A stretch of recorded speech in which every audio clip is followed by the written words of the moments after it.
Meanwhile, traffic enforcers are on duty 24/7 at the Cloverleaf Market area in Balintawak, Quezon City. Again, here's Julius Desambro.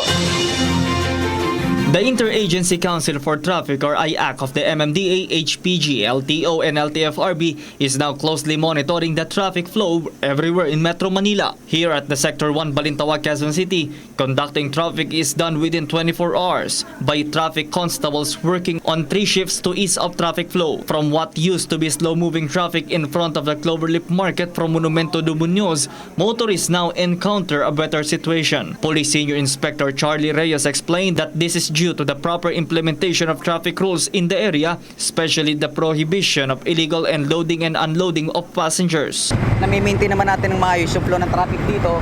Asahan po ng ating mga kababayan at lalong-lalo na ng ating mga commuter na ang highway patrol po together with other law enforcement unit is ginagawa po namin ng maiging aming trabaho para ma-maintain natin at masaayos natin ang traffic situation dito sa EDSA.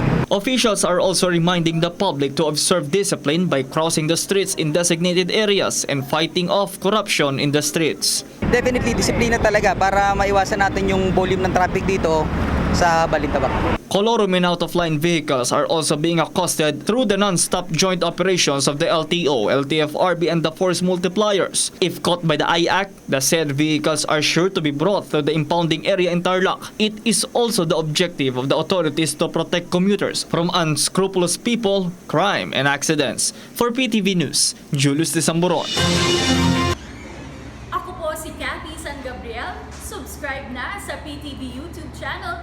I-click lang po ang subscribe button.